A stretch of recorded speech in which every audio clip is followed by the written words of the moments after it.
Assalamualaikum warahmatullahi wabarakatuh dan salam sejahtera. Alhamdulillah, setinggi-tinggi kesyukuran dipanjatkan ke hadrat Allah Subhanahu wa taala kerana dengan limpah kurnia dan inayahnya kita bertuah dapat hidup dalam sebuah negara yang harmoni dan bersatu padu. Pandemik COVID-19 yang melanda seluruh dunia telah memberikan kesan kepada kehidupan kita. Namun begitu, melalui usaha-usaha berterusan kerajaan untuk mengekang penularan wabak ini, negara kita mampu membendungnya daripada menjadi semakin parah. Selain pandemik COVID-19, negara kita sentiasa diancam dengan pelbagai permasalahan sosial, antaranya penyalahgunaan dadah. Pelbagai inisiatif telah dilakukan sejak dadah diisytiharkan sebagai musuh nombor 1 negara pada 19 Februari 1983. Polisi dan komitmen negara terhadap usaha menangani permasalahan dadah telah dinyatakan secara jelas melalui peruntukan akta-akta berkaitan dadah dan dasar dadah negara.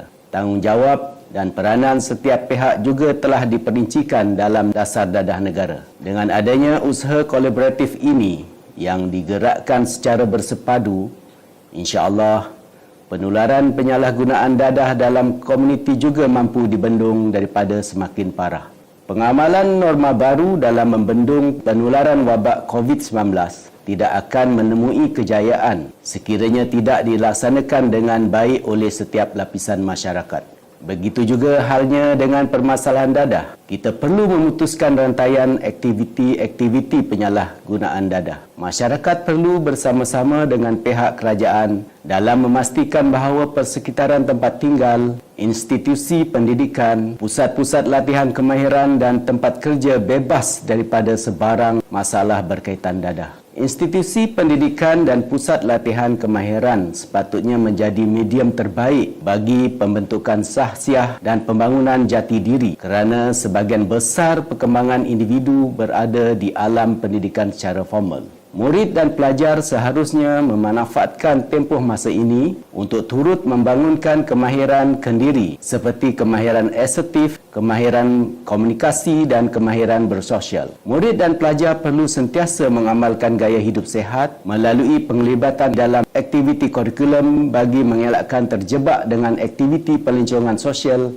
dan penyalahgunaan dadah. Persekitaran di tempat kerja pula haruslah sentiasa berada dalam keadaan yang kondusif. Program-program berkaitan kesedaran untuk meningkatkan tahap keselamatan dan kesihatan pekerja seperti program pendidikan pencegahan dadah perlu dilaksanakan secara berterusan. Kerjasama ini akhirnya akan memberikan pulangan keuntungan kepada negara dan masyarakat. Negara dapat menjimatkan kos untuk menangani permasalahan dadah dan seterusnya mewujudkan persekitaran yang sehat serta selamat. Seiring dengan perkembangan teknologi semasa, penggunaan aplikasi dan teknologi baharu perlu sentiasa diteroka dan digunakan untuk memantapkan usaha menangani permasalahan dadah. Mesej-mesej kesedaran anti dadah perlu dipergiatkan lagi menerusi media-media baru bagi memperingati masyarakat tentang ancaman bahaya dadah. Namun begitu, terdapat juga pihak yang tidak bertanggungjawab telah menyalahgunakan perkembangan teknologi. Semenjak akhir-akhir ini, dadah dan peralatan-peralatan untuk menggunakan dadah turut dijual di platform media sosial dan aplikasi membeli belah. Oleh yang demikian, pelbagai pihak, terutamanya ibu bapa, perlu sentiasa memantau aktiviti atas talian anak-anak mereka agar tidak terjerat dan terjebak dengan penyalahgunaan dadah. Golongan remaja dan belia adalah modal insan yang akan mengemudi negara pada masa hadapan. Mereka perlu digerakkan dengan jati diri yang kukuh agar dapat menghindari permasalahan sosial termasuk penyalahgunaan dadah. Faktor-faktor pelindung seperti pendidikan pencegahan dadah perlu dipertingkatkan manakala faktor-faktor risiko pula perlu dikurangkan. Sehubungan itu, fokus peringatan Hari Anti Dadah Kebangsaan ke-38 tahun 2021 ini dengan slogan lebih baik cegah ialah remaja dan belia di seluruh Malaysia. Tema ini dipilih bagi mendorong semua pihak mengambil tanggungjawab dan tindakan dalam menangani permasalahan dadah. Seiring dengan pepatah Melayu, mencegah lebih baik daripada mengubati. Umum mengetahui bahawa permasalahan dadah adalah manifestasi permasalahan sosial yang lain seperti kerapuhan institusi rumah tangga, tahap pendidikan yang rendah, jenayah jalanan serta kemiskinan. Berikutan itu, dalam menangani permasalahan dadah, usaha sebuah pihak sahaja tidak mencukupi. Usaha kolaboratif secara bersepadu daripada pelbagai pihak perlu dilaksanakan bagi mengatasi permasalahan ini di peringkat awal. Agensi Anti Dadah Kebangsaan juga akan meneruskan sasaran dadah terkawal 2025. Untuk itu, semua ahli masyarakat termasuk jabatan kerajaan, badan bukan kerajaan dan ahli komuniti akan digerakkan dalam mengawal penularan penagihan dadah menjelang tahun 2025. Usaha ini akan dilaksanakan berdasarkan model-model yang telah dikenal pasti semasa pelaksanaan projek inisiatif bersepadu menangani permasalahan dadah, substan dan pelancongan sosial pada tahun 2020. Walaupun tema pada tahun ini menumpukan kepada aktiviti pencegahan, rawatan dan pemulihan terhadap mereka yang telah menyalahgunakan dadah akan tetap diteruskan. Agensi Anti Dadah Kebangsaan menyeru kepada semua yang telah terlibat dengan penyalahgunaan dadah untuk mendapatkan rawatan dan menjalani pemulihan secara sukarela sama ada di fasiliti yang disediakan oleh kerajaan ataupun swasta. Sementara itu, operasi penangkapan dan penahanan pula akan juga diteruskan supaya kumpulan ini dapat dirawat dan dipulihkan sewajarnya. Di kesempatan ini, saya mewakili Agensi Anti Dadah Kebangsaan merakamkan ucapan setinggi-tinggi penghargaan kepada semua pihak yang telah bersama-sama menangani permasalahan dadah. Semoga usaha kita akan terus mendapat sokongan masyarakat dan beroleh keberkatan Allah Subhanahu Wa Taala. Lebih baik cegah, dadah terkawal 2025. Sekian, wabillahi taufik wal hidayah. Wassalamualaikum warahmatullahi wabarakatuh.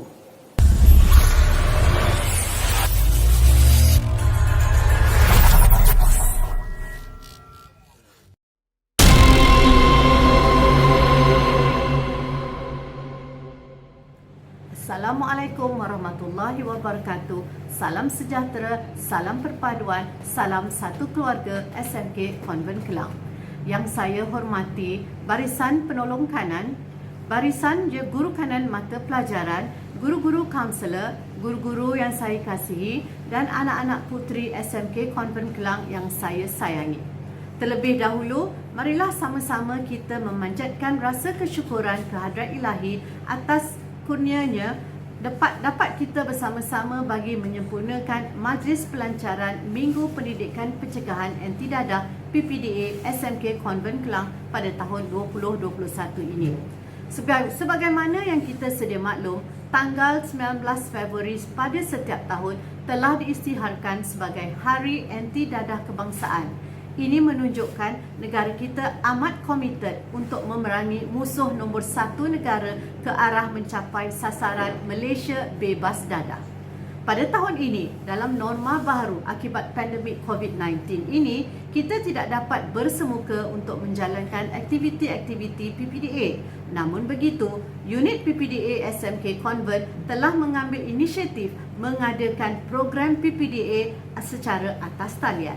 Syabas dan tahniah unit PPDA SMK Convent atas usaha murni ini. Warga SMK Convent yang saya kasihi, Pendidikan Pencegahan Dadah PPDA merupakan satu sub-unit di bawah unit hal ehwal murid. Ramai lagi yang beranggapan tugas PPDA adalah di bawah unit bahagian bimbingan dan kaunseling UBK. Ingin saya tegaskan di sini bahawa kedua-dua unit ini berdiri sendiri di bawah unit HEM. Adalah menjadi tanggungjawab kita seluruh warga SMK Convent untuk memberikan pendidikan pencegahan dadah bagi menimbulkan kesedaran dan mencegah kes-kes salah laku Darwin yang berlaku di sekolah. Warga SMK Konvent sekalian, dadah bukanlah kawan, bukan juga penyelesai masalah kita. Dadah yang disalahgunakan akan merosak, membinasakan diri. Sekali mencuba, deritanya ditanggung seumur hidup. Pilihlah gaya hidup sihat, amalkan pemakanan yang seimbang, lakukan aktiviti riadah dan tingkatkan kesejahteraan rohani anda. Kalau sakit, jumpalah doktor. Kalau ada isu yang berat, jumpalah kaunselor. Carilah penyelesaian yang terbaik dan jauhilah dadah. Sepenuh minggu PPDA ini, pelbagai aktiviti dan pertandingan yang telah dirancang untuk murid-murid SMK Convent. Ambil peluang ini untuk kembangkan bakat dan tambah ilmu pengetahuan mengenai PPDA anda. Murid yang menyertai aktiviti PPDA ini akan diberi mata merit amalan baik dalam SSDM. Hadirin sekalian, marilah kita sama-sama menjayakan sambutan Hari Anti Dadah Kebangsaan dengan tahun ini dalam norma baru dengan tema Lebih Baik Cegah Dadah Terkawal 2025. Saya Puan Nurli binti Mohtar, Pengetua SMK Konvent Kelang, dengan lafaz Bismillahirrahmanirrahim merasmikan sambutan Minggu PPDA SMK Konvent Kelang bagi tahun 2021. Sekian, wabillahi taufiq wal hidayah. Wassalamualaikum warahmatullahi wabarakatuh.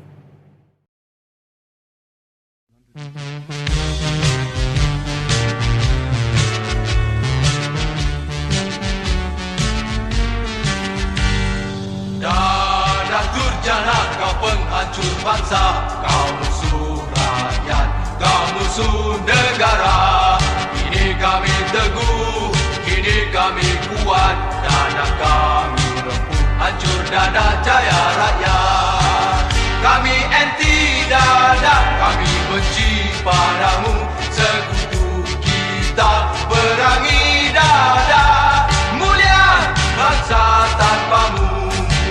Mari semua, mari saudara, jangan habiskan usia muda.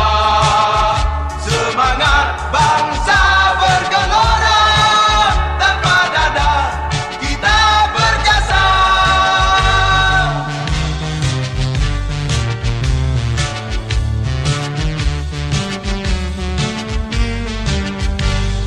Dadah durjana, kau penghancur bangsa, kau musuh rakyat, kau musuh negara. Ini kami teguh, ini kami kuat, dadah kami rempuh, hancur dadah jaya rakyat. Kami anti dadah, kami benci padamu, sekutu kita perangi dadah, mulia bangsa tanpamu. Mari semua, mari saudara, jangan habiskan usia muda. Semangat bangsa bergelora, tanpa dadah kita berjasa.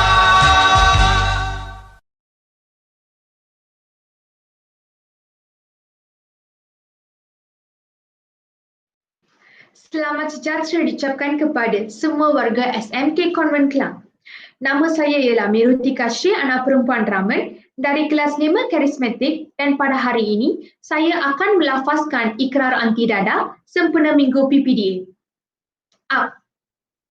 Bahawasanya kami, warga SMK Konvent Kelang, berikrar untuk memerangi najis dadah pada setiap masa dan ketika, dengan menjauhi diri serta menentang tabiat menggunakan dadah, mewujudkan keluarga bahagia tanpa dadah, mewujudkan suasana dan persekitaran sekolah bebas daripada dadah, mencegah pengedaran dadah dalam masyarakat, menerapkan nilai-nilai agama dalam masyarakat, menerapkan nilai-nilai agama untuk membenteras dadah, serta membantu usaha-usaha kerajaan bagi membebaskan negara ini daripada ancaman dadah. Sekian, terima kasih.